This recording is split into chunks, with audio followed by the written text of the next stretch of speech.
Hello, I'm Dr. Robert Peretti, and I'd like to welcome you as we discuss interprofessional practice, or IPP, as it relates to the scope of practice for speech-language pathologists. According to ASHA's definition, IPP occurs when multiple service providers from different professional backgrounds provide comprehensive services by working with individuals and their families, caregivers, and communities to deliver the highest quality of care across healthcare and educational settings. Working together is just the way we're supposed to work. This is the only way in which we can achieve positive outcomes for our clients, is working together with them as the key stakeholder. Interprofessional practice is the essence of what speech-language pathology has become.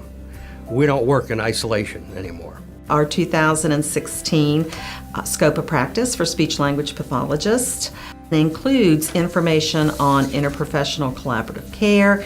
It talks about what is a collaboration. It talks about effective communication between professionals, involving family members in the decision-making process as you set goals for the individual with a communication disorder. There are three main components when we're dealing with interprofessional practice, dealing with collaboration. And the responsibilities among the team members always have to be shared. The decision-making has to be shared as well, and the communication has to be joint among the members of the team. The ASHA Code of Ethics, which references interprofessional collaborative care, and in essence, Principle 4A states that practicing speech-language pathologists are supposed to engage in collaboration with other professionals where necessary in order to provide the highest quality care to our patients.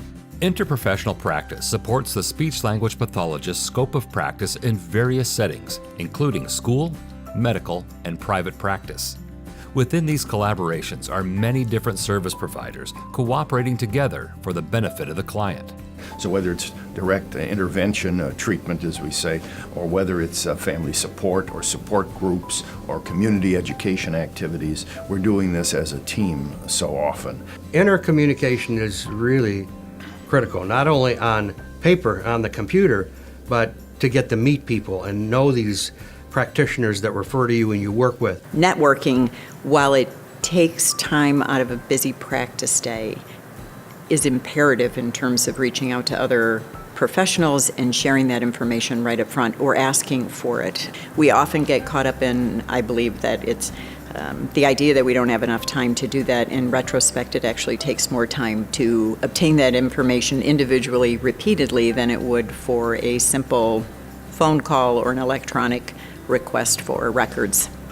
Without the time for communication between professionals with regards to the person you're trying to help, you're gonna miss out on the concept of why you have a team. Many times working with a multidisciplinary team, we share a similar software when we document. So I have the luxury of seeing what the occupational therapist did in the session prior.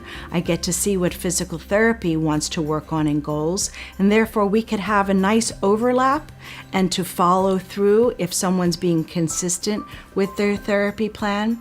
What are examples of differing roles and potential overlap between professionals on an IPP team? Everything is individualized. So when I think of examples, these are, everything has to be specific to whatever the patient is. The first one I thought of was dealing with AAC. And in AAC, what we're dealing with as SLPs is we're using devices to help individuals who have impaired verbal communication. With the SLPs dealing with specifically OTs and PTs, depending on the mobility and physical ability of the patient, many times you're dealing with the access to the device itself and also placement of the device. So it may be placement on a wheelchair or a walker. When working with our physician colleagues in ENT for voice disorders, there's certainly surgical and medical approaches, and we take behavioral approaches. So there's overlap there in terms of who's going to do what and how that's going to happen, but that gets worked out also in the medical environment so that there's respect in spite of the overlap. Within school, medical, and private practice, interprofessional education fuels interprofessional practice, which leads to enhanced quality and outcomes.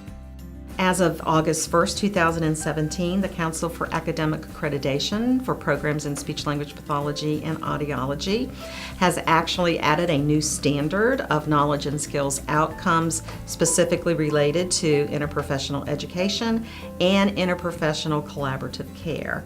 We work very, very hard and diligently with some of the other medical professionals in our building to regularly host interprofessional practice meetings. I was very fortunate in my graduate studies in the sense that our program took place in the same building as the physical therapy program, the pharmacy program, and they recently actually just added physician assistance programs as well.